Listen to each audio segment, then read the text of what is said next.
Welcome to Transform Your Novel Hub, the ultimate destination for thrilling stories and supernatural adventures. If you're new here, make sure to hit that like button and subscribe so you never miss an episode. All previous episodes of this story are already live, so dive in and catch up before we continue this spine-chilling journey. Yama Rising, Chapter 6. Very well. Qin Ye wondered in the depths of his mind whether it was finally time to change the signboard above his shop to read Gloaming Ghoul's Gambling Den. And of course, he imagined the most epic ethnic music playing in the background. Perfect to wait. Hold on. What kind of forced property conversion was this? Did they even know how much that coffin cost? Qin Ye glared daggers, fired freeze rays, ice arrows, fireballs, even death rays at the old granny. Yet she didn't flinch. Instead, she looked straight at the other old ladies seated around her and chuckled. "How's this grandson of mine?" "Not bad. Pale skin. He won't need skincare when he goes down under. 9 coins. Short lifespan, but he'll enjoy his youth down under. 3 coins. Kong, 5 won. He runs a family business, and whether it's coffins, money, paper servants, or horses, he's ready to go down under any time, isn't he? Have you prepared your method to go down under, boy? Come here. Let me give you advice. Drowning is the worst. It ruins your looks at the moment of death. Wait. I've won. I was waiting for 1, 4, and 7 won. Going back hanging isn't ideal either. Your tongue hangs 3 feet long after death. Painful to roll back. I suggest a car accident. Adjust the angle. Don't look back. Do it right. You won't feel pain. Your looks won't suffer, and you'll spiral up to heaven in a spectacular instant explosion. Bloody hell. Where did all cultural norms go? Normally, if someone asked, "How's my grandson?" people would reply, "Not bad, he's well behaved," or "How old is he?" or "Has he learned to write?" Instead, this too presumptuous, too bizarre, no. "First of all, who's your grandson? Don't call yourself my relative!" Qin Ye's face turned ashen. He almost spat blood. The old granny puffed her pipe again, adding, "Take a closer look." The other gloomy grannies immediately turned their heads, scrutinizing him. Smiles vanished. Mahjong tiles clattered to the table as they set them down. The 4 old ladies exchanged glances. Several seconds later, one of them asked, "Is this the fungus of the aeons?" The clattering resumed. 8 hands shuffled the tiles. The old granny chuckled. "He insists it isn't. Let's leave it at that. Hey, what's your name? Bring some sky juice here. Mortal water is too spicy for us. Sky juice." And you realized they meant rainwater. Pure, untouched by yin or yang. This was the only thing the old granny had consumed all week. Obediently, Qin Ye placed 4 cups on the coffin with loud thuds and turned to leave. "Don't mess with me anymore. It's annoying." The ghastly mahjong game continued until midnight. When the clock struck 12, the old granny sighed. "That's the end of this session. Perhaps our last mahjong gathering as well." The 3 other ladies followed suit, transforming into wisps of green smoke before vanishing. "What's this?" Qin Ye asked. The old granny didn't answer immediately. She retrieved an ancient, dusty oil lamp from the coffin, massaging her back.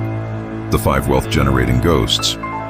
You tapped the powers of the 5 wealth-generating ghosts for mahjong?" Qin Ye asked. "What do you know? I earned 1.2 billion today. Why shouldn't I?" Even Qin Ye was speechless. "Do you know what day it is?" The old granny's smile faded. "Mid-7th month, the ghosts run wild. Today is the last day of the Hungry Ghost Festival. It's when the gates of hell finally shut. The day a mortal dies is when they first enter hell. But there are too many spirits. Too few emissaries of hell. Many spirits drift aimlessly, losing consciousness. These drifting spirits are collected during the 3 major ghost festivals. Do you understand now?" Her aura suddenly intensified, drawing Qin Ye into a vortex of chilling energy. He realized this frail old woman wielded a terrifying power. "Do you mean the person who has it died within the last 7 days?" She nodded. Qin Ye frowned. "You seem certain this person will head to the gates of hell today?" Before he could probe further, she suddenly grabbed his hand. Everything went black. When clarity returned, Qin Ye gasped. A world of black, white, and green stretched as far as he could see. His body froze, eyes shut, squatting. The old granny still held his arm. "These were statues, completely unmoving. This is my soul," Qin Ye whispered. Even priests couldn't separate a soul so effortlessly. First rule, don't look back. She lit the ancient bronze lamp, adorned with 2 carps. One black, one white. Second rule, don't open your mouth. As she moved, the three-colored world trembled. Green fog thickened, alive. They found themselves in a sea of fog, clouds above. Only the lamp cast light. Wails echoed in the distance. Put this in your mouth and hold my clothes. Qin Ye obeyed. It was a willow leaf. A warm feeling spread across his tongue. They walked for 20 minutes before she spoke again. The living call, this the Yellow Springs Road. It's divided into 3 parts. Ferryman's Creek of Forgetfulness, Granny Meng's residence, and finally the necropolis. We're only on the first part. The green fog was yin energy from wandering spirits, clashing with strong yang energy. Open your mouth and yang energy leaks, attracting spirits recalling their mortal lives. If they haven't drunk Granny Meng's soup of forgetfulness, they'll tear you apart. So, stay silent.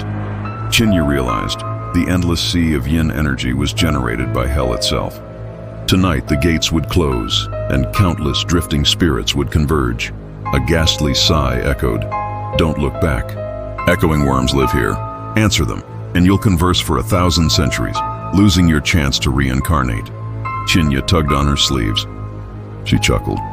Wonder why I talk so much yet no echoing worm dares approach me? They don't. Scatter. Her hair danced and the green fog crashed away. Qin Ye's eyes widened. The road beneath them was a silver-white skeleton bone, gargantuan, flat, stretching endlessly. 2 rows of people flanked the path, moving steadily, some in suits, some in casual wear, some in dresses. But these were no ordinary people. They were snapshots of the recently dead. Tongues hung, eyes bulged, limbs broken. Some floated, never touching the ground. A living museum of death.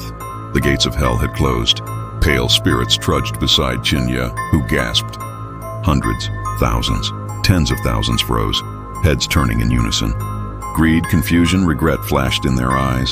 A frail hand patted his back. Chill vanished. Spirits stared for 30 seconds, then resumed walking. Look over there. The old granny pointed. Qin Ye covered his mouth.